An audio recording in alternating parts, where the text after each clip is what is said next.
Hello नमस्कार दोस्तों, मैं राहुल कुमार अपने यूट्यूब चैनल यूविन एकेडमी में स्वागत करता हूं।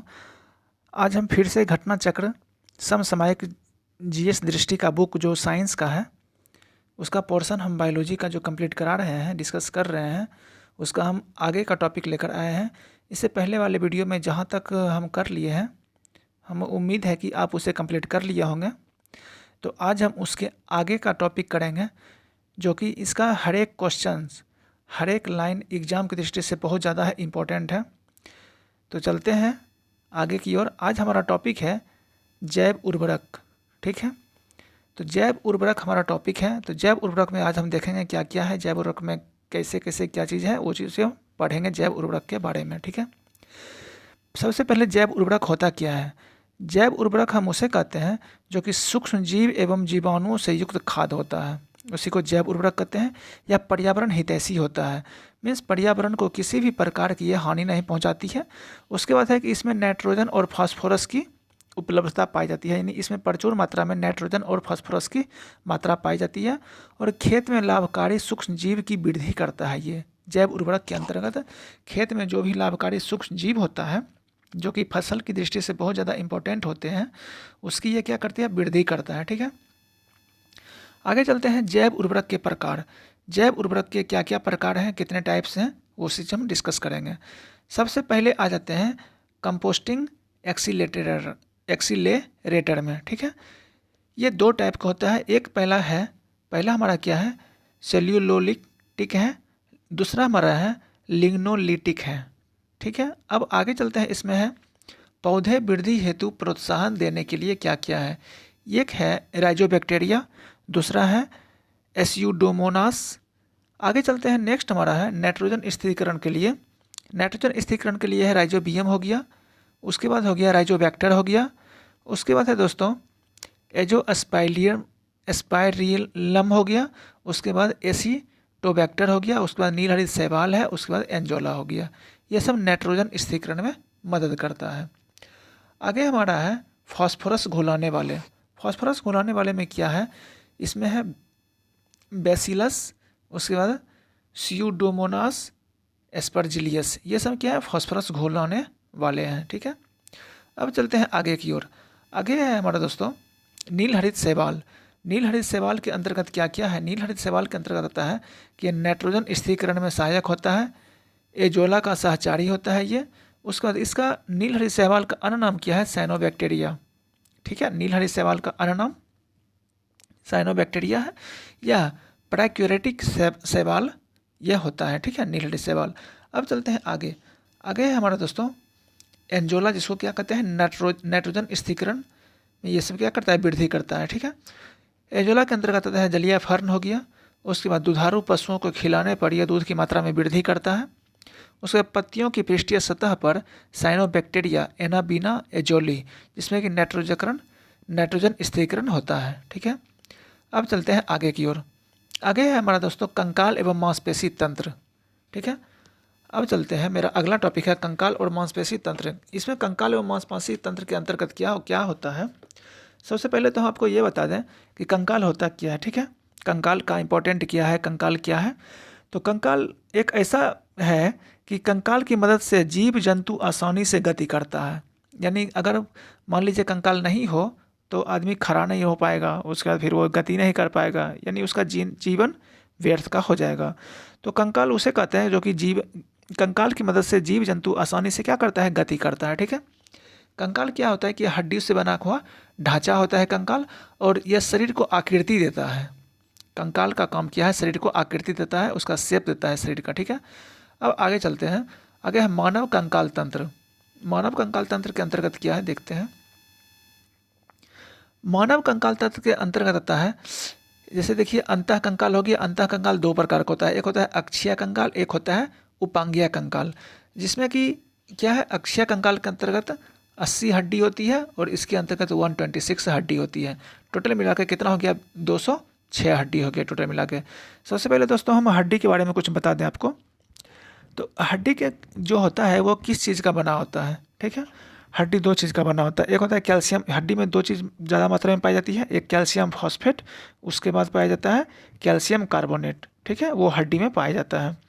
और हड्डी में कैल्शियम फास्फोरेट जो होता है दोस्तों वो 60% के लगभग पाया जाता है, ठीक है। यानी 58 से लेकर के 60% के बीच में कैल्शियम फास्फोरेट हड्डी में पाया जाता है। कितना पाया जाता है दोस्तों? 58 से लेकर के 60% तक इसमें क्या पाया जाता है? कैल्शियम फॉस्फेट पाया जाता है, ठीक है। उसका दोस्तों इस हड्डी में जो होता है 50% क्या होता है? वाटर होता है और 50% कार्बनिक पदार्थ होता है, ठीक है। 50% इसमें हो गया वाटर और उसके बाद फिर है दोस्तों 50% क्या होता है? कार्बनिक पदार्थ होता है, ठीक है। तो चलते हैं आगे की ओर। हड्डी के बारे में कुछ हो गया डिटेल। उसके बाद आगे है दोस्तों नेक्स्ट है कि यह अंतः कंकाल जो होता है यह मनुष्य के अंदर पाया जाता है, ठीक है। एक होता है बाह्य कंकाल, एक अंतः कंकाल। अंतः कंकाल शरीर के अंदर पाया जाता है, ठीक है। जैसे मान लीजिए कि कुत्ता हो गया, मनुष्य हो गया, ये सब के अंदर जो भी हड्डी जो दिखता नहीं है वो सब क्या हो गया? अंतः कंकाल हो गया, ठीक है। अब चलते हैं किसमें? आगे की ओर। आगे है हमारा 200 टोटल मिला के कितना हड्डी हो गया? 206 हड्डी हो गया। और सबसे पहले हम ये बता दें आपको कि हड्डी में कौन सा प्रोटीन पाया जाता है। तो दोस्तों हड्डी में ओसिन नाम का प्रोटीन पाया जाता है। इसको नोट कर लीजिएगा, क्वेश्चन पूछता है ये कि हड्डी में कौन सा प्रोटीन पाया जाता है। तो हड्डी में ओसिन नाम का प्रोटीन पाया जाता है, ठीक है। और हड्डी जो होता है कि जन्म के समय जब बच्चा जन्म लेता है तो हड्डी उसमें 300 होती है। धीरे धीरे जब बाल्यावस्था में जाता है तो वह हड्डी 208 हो जाता है। और वयस्क अवस्था में कितना हो जाता है? 206 हड्डी हो जाता है वयस्क अवस्था में, ठीक है। अब चलते हैं दोस्तों बाह्य कंकाल की तरफ। बाह्य कंकाल में हमारा क्या क्या है? जैसे हो गया बाल हो गया, नाखून हो गया, उसके बाद रोम हो गया, ये सब, ठीक है। ये बाह्य कंकाल के अंतर्गत आता है। बाह्य कंकाल शरीर के बाहर होता है, ठीक है। यह किस में होता है? यह होता है मकड़ी में, केकड़ा हो गया, उसके बाद घोंघा हो गया, शंख हो गया, तेलचट्टा हो गया, ये सब में क्या होता है? बाह्य कंकाल होता है। और अंतः कंकाल किस में होता है? मनुष्य में होता है, कुत्ता में होता है। वो सब जो हड्डी दिखता नहीं है वो सब क्या होता है? वो अंतः कंकाल कहा जाता है, ठीक है। और हड्डी में कौन सा प्रोटीन पाया जाता है? तो ओसिन नाम का प्रोटीन पाया जाता है। हड्डी में 50% जल और 50% कार्बनिक पदार्थ पाया जाता है। और हड्डी में कैल्शियम फॉस्फेट एवं कैल्शियम कार्बोनेट का बना होता है, जिसमें कि कैल्शियम फॉस्फेट कितना परसेंट होता है दोस्तों? कैल्शियम फॉस्फेट कितना होता है? 60% उसमें होता है, ठीक है। अब चलते हैं आगे।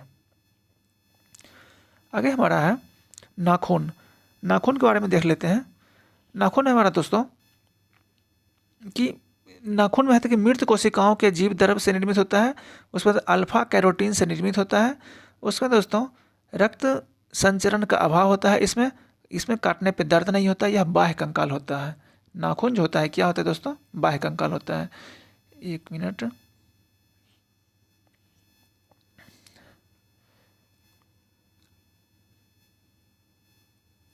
दोस्तों। तो नाखून के बारे में हम समझ गए। नाखून होता है मृत कोशिका के द्रव से निर्मित होता है। उसके बाद अल्फा कैरोटीन से निर्मित होता है। यह बाह्य कंकाल होता है। उसके बाद काटने पे दर्द नहीं होता है और रक्त संचरण का अभाव होता है। किसमें? नाखून में, ठीक है। अब चलते हैं अपना आगे। आगे है हमारा आगे दोस्तों मांसपेशीय तंत्र। मांसपेशीय तंत्र में क्या क्या है? मांसपेशीय तंत्र में होता है मांसपेशी से निर्मित जो भी होता है वो मांसपेशीय तंत्र के अंतर्गत आता है। इसका कार्य होता है शरीर को सहारा देना एवं दृढ़ता एवं गति देना। दृढ़ता यानी मजबूती और गति देना मांसपेशीय तंत्र का काम होता है। अब आते हैं दोस्तों अंग एवं हड्डियों की संख्या। किस अंग में कितना हड्डी पाया जाता है, ठीक है। जैसे देखिए खोपड़ी में कितना पाया जाता है दोस्तों? 29 पाया जाता है।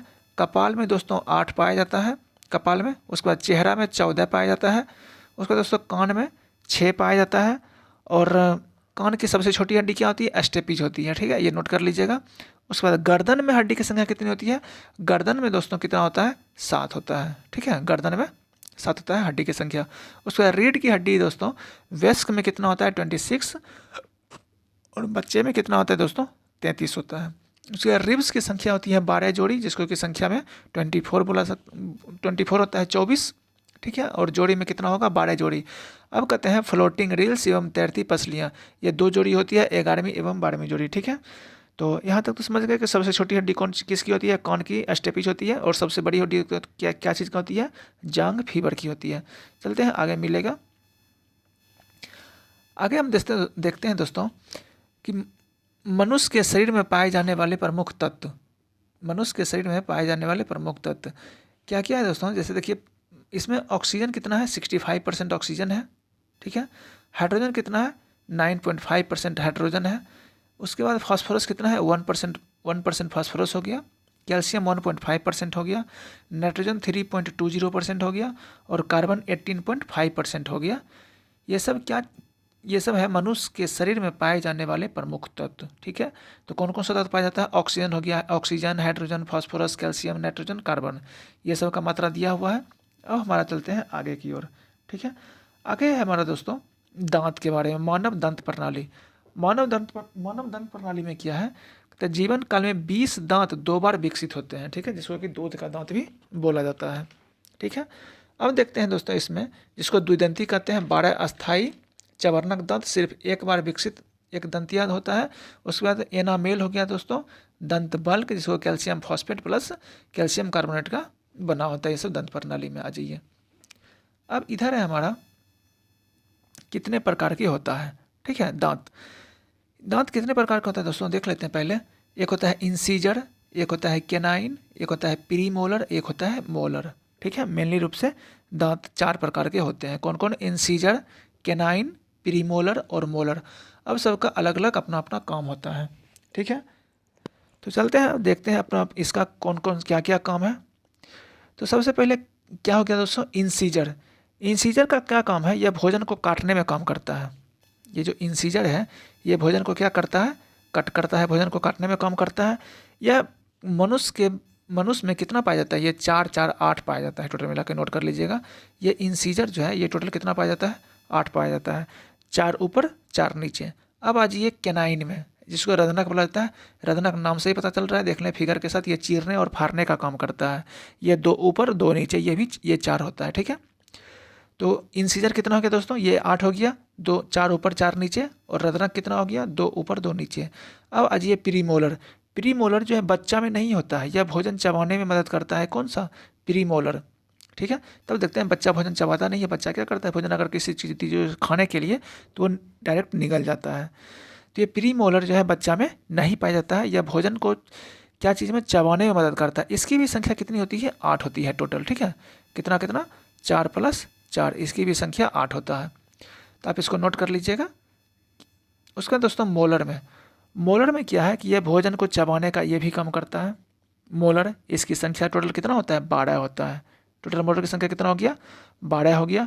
तो अब देखते हैं दोस्तों आगे हमारा क्या है। आगे परीक्षा दृष्टि से दिया हो गया है कि कूल्हे के जोड़ को प्रतिस्थापित कहलाता है ऑर्थोप्लास्टी। ठीक है, उसके बाद मानव हड्डियों में सर्वाधिक मात्रा में पाए जाने वाले लवक क्या है?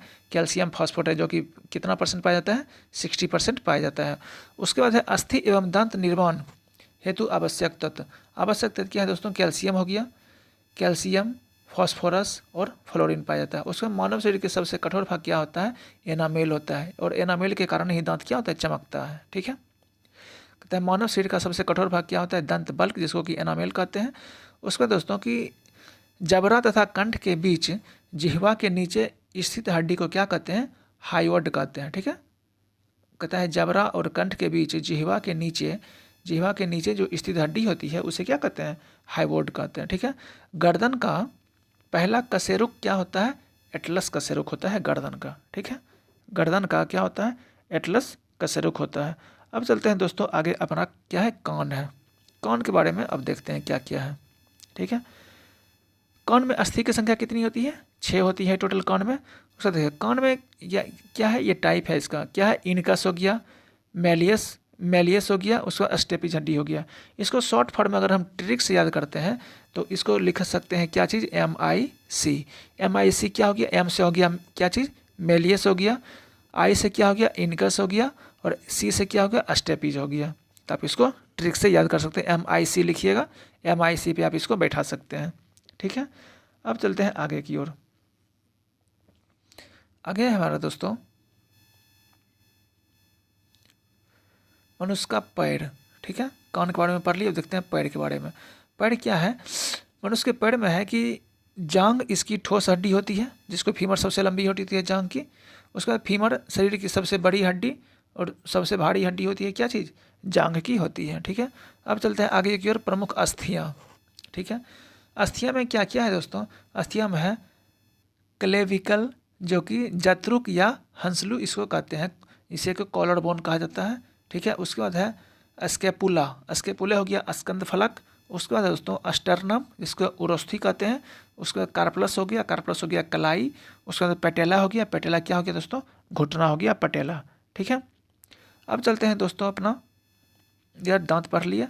दांत के बारे में दोस्तों एक और चीज़ कि दांत का फार्मूला एक होता है। ठीक है, दांत का फार्मूला अगर बेस्क में पूछे तो बेस्क में कितना होता है, 2123/2123। ठीक है, ये होता है बेस्क में। अगर बच्चा में पूछे दांत का फार्मूला दोस्तों, तो बच्चा का होता है 2102 और उसके बाद 2102। ये होता है बच्चा का फार्मूला 2102/2102।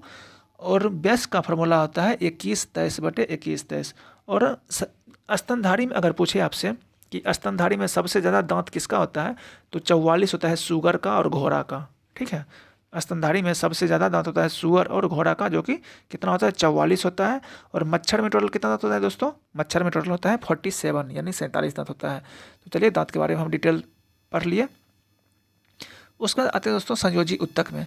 संयोजी उत्तक में क्या है हमारा, जैसे हड्डी प्लस हड्डी को क्या चीज़ जोड़ता है, उसको कहते हैं लिंगामेंटन, लिंगामेंट कहते हैं हड्डी प्लस हड्डी को जोड़ता है।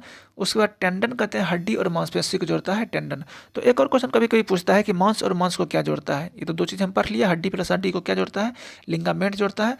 उसके बाद हड्डी प्लस मांसपेशी को क्या जोड़ता है, कांड्रा, जिसको कि टेंडन कहते हैं।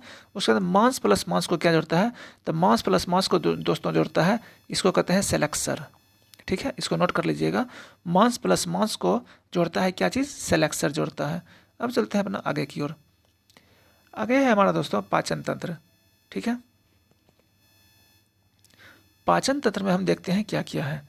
पाचन तंत्र में है कि विभिन्न भौतिक एवं रासायनिक क्रिया द्वारा भोज्य पदार्थ को सरल, छोटे एवं अनुशील अणुओं में बदलना, वो क्या कहलाता है, पाचन कहलाता है। ठीक है, विभिन्न भौतिक एवं रासायनिक क्रियाओं द्वारा भोज्य पदार्थ को सरल, छोटे एवं घुलनशील अणुओं में बदलना क्या कहलाता है, पाचन कहलाता है। अब चलते हैं पाचन डाइजेस्टिव सिस्टम में।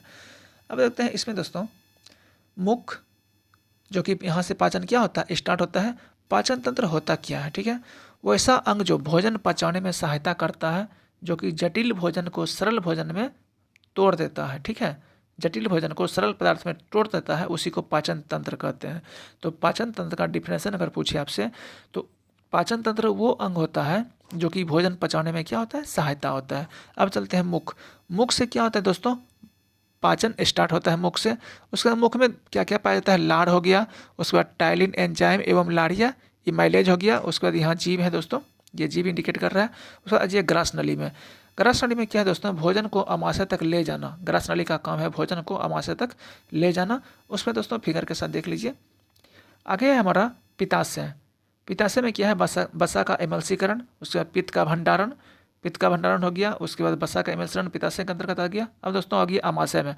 अमाशय में क्या होता है, HCl मुक्त होता है। ठीक है, यानी HCl इसमें रिलीज होता है। पेप्सिन एंजाइम, उसके बाद प्रोटीन का पाचन होता है, कहाँ पे, अमाशय में होता है। अब आ जाइए यकृत में। यकृत में क्या है दोस्तों, यकृत है पित्त का उत्पादन, ग्लाइकोजेनिसिस, उसे यूरिया का संश्लेषण, एल्कोहल का निर्वीसन। ठीक है, ये सब यकृत के अंतर्गत होता है। उसके बाद अजय अग्नाशय। अग्नाशय क्या होता है, अग्नाशय रस होता है अग्नाशय में। उसके बाद बड़ी आंत हो गया, जल का अवशोषण करना।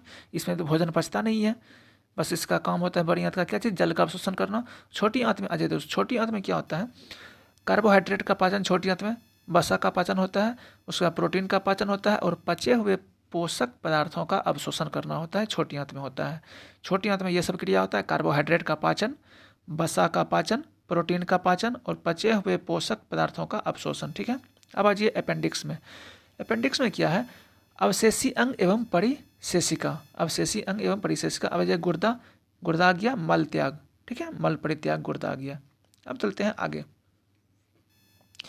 आगे का टॉपिक है दोस्तों लार का संगठन।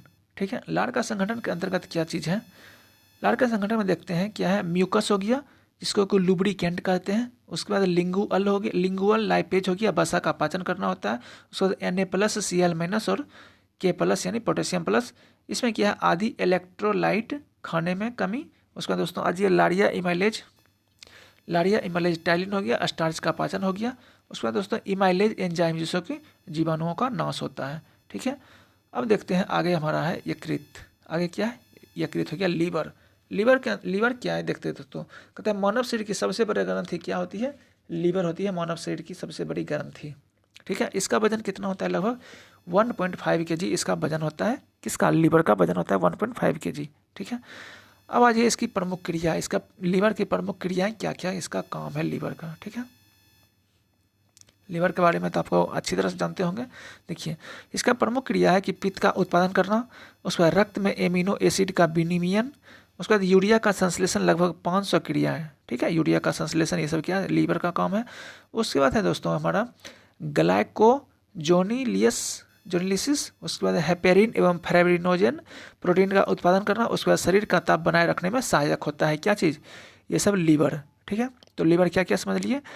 ग्लाइकोजोनोलिसिस हो गया, उसके बाद हेपेरिन एवं फाइब्रिनोजेन हो गया, उसका प्रोटीन का उत्पादन करना हो, ये सब करता है। उसके बाद शरीर के ताप को बनाए रखने में सहायता करता है। ठीक है, अब चलते हैं दोस्तों हमारा इधर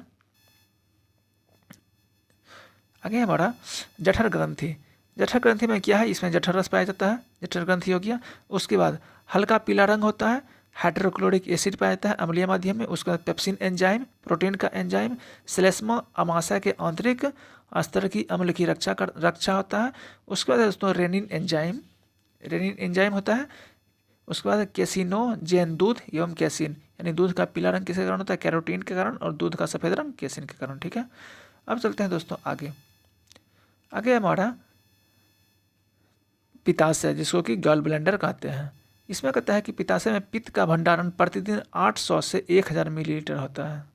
800 से 1000 मिलीलीटर होता है। क्या चीज़? पित्त का, पित्ताशय में पित्त का भंडारण। ठीक है, पित्त का स्रावन जो होता है वो वसा का पायसीकरण होता है, एमल्सन जिसको कहते हैं, एमल्सिफिकेशन। उसके बाद लिपिड्स के पाचन एवं अवशोषण में सहायक होता है। इसका पीएच मान 7.7 क्षारीय पित्तरस होता है। ठीक है, इसका पीएच मान कितना होता है? 7.7 होता है। उसके बाद रंग इसका क्या होता है? हल्का पीला, हरा और पीला होता है, हरा और पीला होता है रंग। उसके बाद बिलीरुबिन की अधिकता से पीलिया होता है।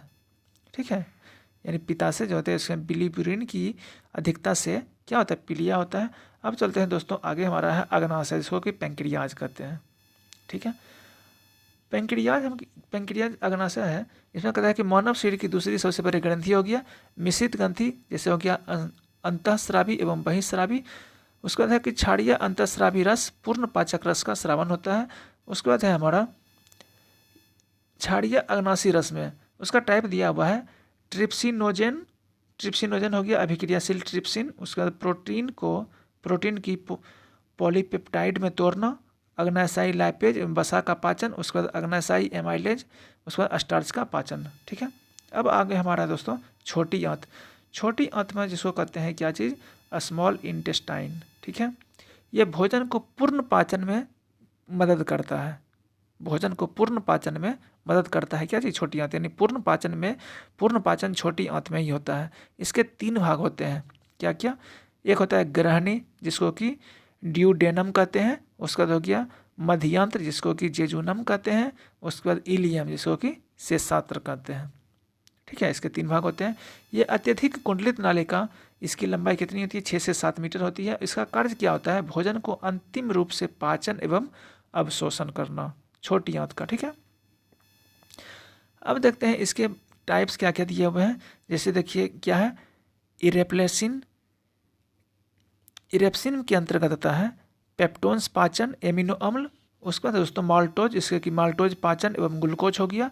उसके बाद लैक्टोज पाचन के अंतर्गत गैल्कोज प्लस ग्लूकोज हो गया। उसके बाद इमल्सिफाइड वसा पाचन एवं फैटी एसिड हो गया। उसके बाद है हमारा सुक्रोज का ग्लूकोज एवं फ्रैक्टोज में विखंडन। ठीक है, अब चलते हैं आगे की ओर। आगे हमारा दोस्तों बड़ी आंत के बारे में देखते हैं। बड़ी आंत 3 भागों में विभाजित होता है। ठीक है, कौन कौन? सिकम हो गया, कोलन हो गया और मलाशय हो गया बड़ी आंत के अंतर्गत। इसका कार्य क्या होता है? जल का अवशोषण। इसका बस एक ही काम होता है, जल का अवशोषण करना। यह 3 भाग में विभाजित होता है। एक क्या है दोस्तों? एक हो गया सिकम हो गया, कोलन हो गया और मलाशय हो गया। ठीक है, इसमें विटामिन बी का निर्माण होता है। बड़ी आंत जो है इसमें किसका निर्माण होता है? विटामिन बी का निर्माण होता है। क्वेश्चन पूछेगा तो बड़ी आंत में किसका निर्माण होता है? विटामिन बी का निर्माण होता है। इसमें भोजन पचने से इसका कोई रिलेशन नहीं है, बस इसमें जल का अवशोषण होता है इसमें। अब चलते हैं दोस्तों अपेंडिक्स, जिसको क्या कहते हैं, यह हो गया अपेंडिक्स में यह कृमि रूप परिशेषिका हो गया। अवशेषी अंग वेस्टिगेलियन ऑर्गन का उदाहरण है। उसके बाद है बृहदांत के सिकम, जिसको कि सिकम से जुड़ा हुआ होता है, उसका इस अपेंडिक्स के बारे में पढ़ लिया। अब चलते हैं आगे दोस्तों, परीक्षा की दृष्टि से क्या क्या दिया हुआ है। इसमें कहता है कि लाड़ में जल की मात्रा 99.5% की होती है। प्रतिदिन लाड़ का औसतन स्राव कितना होता है, 1 से 1.5 लीटर होता है। यानी प्रतिदिन लाड़ का औसतन स्राव कितना होता है, 1 से 1.5 लीटर दोस्तों होता है। अब आगे है महत्वपूर्ण तत्व में। महत्वपूर्ण तत्व में क्या है कि ग्लूकोज को इथेनॉल में परिवर्तित करने वाले एंजाइम का नाम है जाइमेज। ठीक है, ग्लूकोज को इथेनॉल में परिवर्तन करने वाले एंजाइम को नाम जाइमेज है। एंजाइम मूलतः क्या होते हैं, जैव उत्प्रेरक प्रोटीन होते हैं। एंजाइम होते हैं। दूध को पचाने वाला एंजाइम का नाम क्या है, रेनिन। दूध को पचाने वाला एंजाइम क्या है, रेनिन है दोस्तों। अब आगे है हमारा विटामिन एवं उसका पोषण।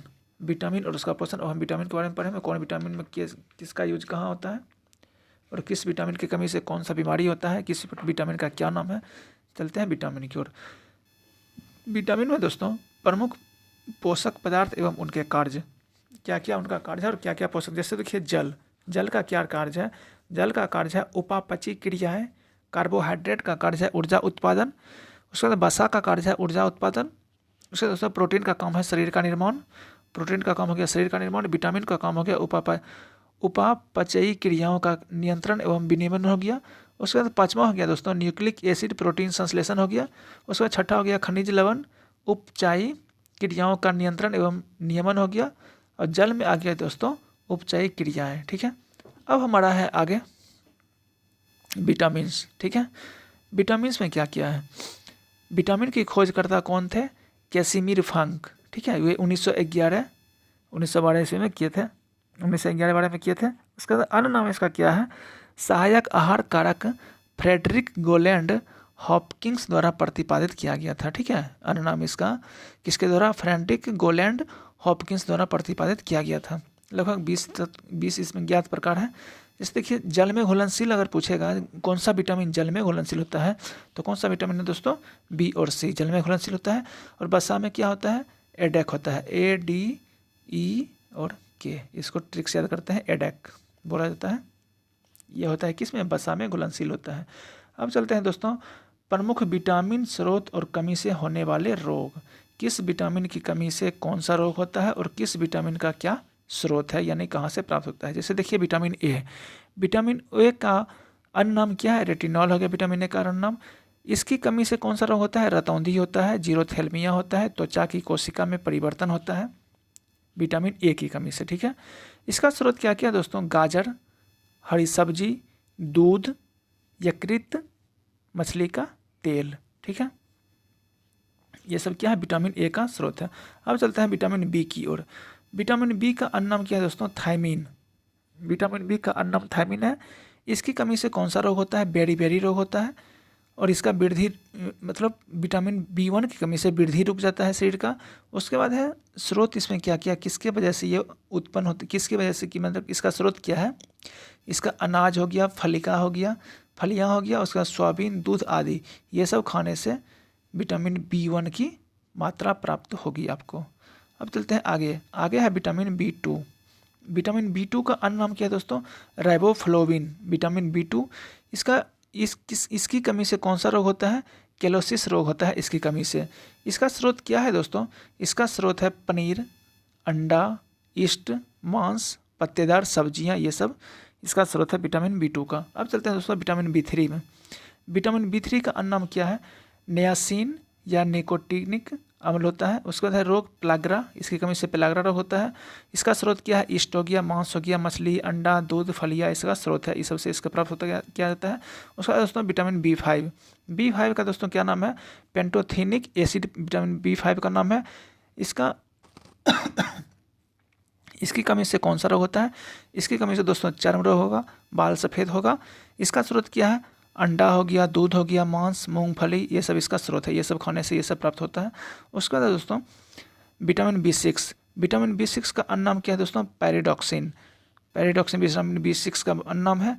इसका रोग रक्त क्षीणता, चर्म रोग, पेशीय ऐठन, इसका स्रोत क्या है? दूध, ईस्ट, मांस एवं अनाज। ठीक है, विटामिन B6 का। अब चलते हैं दोस्तों विटामिन B7। विटामिन B7 का अन्य नाम क्या है दोस्तों? बायोटीन है विटामिन B7 का। इसकी कमी से कौन सा रोग होता है? इसकी कमी से चर्म रोग हो गया, बाल का झड़ना हो गया। और इसका स्रोत क्या है? किससे प्राप्त किया जाता है? ये मांस, गेहूँ, अंडा, सब्जी, फल, ये सबसे विटामिन B7 शरीर में मिलता है। ठीक है, अब चलते हैं दोस्तों विटामिन B9 में। B9 में क्या है? Folic acid. B9 का नाम क्या है? फॉलिक एसिड है। इसकी कमी से कौन सा रोग होता है? रक्तहीनता एवं कुंठित रोग वृद्धि होता है। हरी सब्जियां, फलियां, ईस्ट, मांस, अंडे, ये सब इसका क्या है? स्रोत है। ये सब खाने से विटामिन B9 की प्राप्ति होती है। अब चलते हैं B12, B12 में। B12 का क्या नाम है दोस्तों? साइनोकोबालामिन। ठीक है, इसके कारण से कौन सा रोग होता है? घातक रक्तहीनता, उसके बाद तंत्रिका तंत्र में गड़बड़ी। इसका स्रोत क्या है? मांस, मछली, अंडा, दूध, आंत्र के जीवाणु। ठीक है, B12 के बारे में। अब चलते हैं दोस्तों विटामिन BC। विटामिन सी क्या है? विटामिन सी का क्या नाम है? एस्कॉर्बिक एसिड का नाम हो गया दोस्तों, एस्कॉर्बिक अम्ल। इसका रोग, इसकी कमी से स्कर्वी रोग होता है। इसका स्रोत क्या है दोस्तों? आंवला हो गया, नींबू के फल, नींबू वंश के फल हो गया, टमाटर एवं सब्जियां हो गए। अब है आगे हमारा दोस्तों विटामिन डी। विटामिन डी का क्या नाम है? कैल्सीफेरॉल हो गया। इसे सूखा रोग, जिससे कि रिकेट्स, इसकी कमी से होता है। क्या चीज़? रिकेट्स होता है, इसको सूखा रोग भी बोला जाता है। ऑस्टियोमेलिसिया होती है उसका दोस्तों, जो कि ये हड्डी का बीमारी होता है। उसका दोस्तों स्रोत यह किससे प्राप्त किया जाता है? मक्खन हो गया, मछली का तेल हो गया, अंडा, सूर्य का प्रकाश संश्लेषण में ये सब विटामिन डी पाया जाता है। अब आगे है दोस्तों विटामिन ई। विटामिन ई का अन्य नाम क्या है? टेकोफेरॉल। इसकी कमी से कौन सा रोग होता है? जनन क्षमता की कमी हो जाती है, जननांग तथा पेशियाँ की कमजोरी हो जाती है। इसका स्रोत क्या है दोस्तों? तेल, गेहूं, अंडे की जर्दी, इसके बाद सोयाबीन। ये विटामिन ई से प्राप्त किया जाता है। अब दोस्तों आगे हमारा विटामिन के। विटामिन के का अन्य नाम क्या है दोस्तों? नेप्थोक्विनोन। ठीक है, इसकी कमी से कौन सा रोग होता है? चोट लगने पर रक्त का थक्का नहीं जमता है। अगर कहीं कट गया, अगर ये बीमारी है आपको, तो वो ब्लड नहीं रुकता है। इसका स्रोत क्या है दोस्तों? आंत के बैक्टीरिया, हरी सब्जी, अंडा एवं सोयाबीन। एक चीज़ आप कॉमन नोटिस किए होंगे कि अंडा कितना इंपॉर्टेंट है। यानी हर एक चीज़ में, हर एक विटामिन का स्रोत क्या है? अंडा है। ठीक है, बाकी तो और सब है ही, कि अंडा बहुत ज़्यादा इसमें कॉमन है सबके लिए। अब चलते हैं आगे दोस्तों दूध के बारे में। ठीक है, दूध का अन्य नाम क्या है? पूर्ण आहार। यानी इसमें सभी प्रकार के मिनरल्स पाए जाते हैं। इसका सफ़ेद रंग कैसीन के कारण होता है, जिसको कि फॉस्फोप्रोटीन के कारण। उसके बाद है दोस्तों गाय के दूध का हल्का पीला रंग, बीटा कैरोटीन के कारण। ठीक है, सफ़ेद रंग किसके कारण हो गया? कैसीन के कारण हो गया। और हल्का पीला रंग किसके कारण हो गया? बीटा कैरोटीन के कारण हो गया। ठीक है, दूध प्रोटीन पचाने वाला एंजाइम क्या होता है? रेनिन होता है। अब है हमारा दोस्तों आगे दूध का खट्टापन।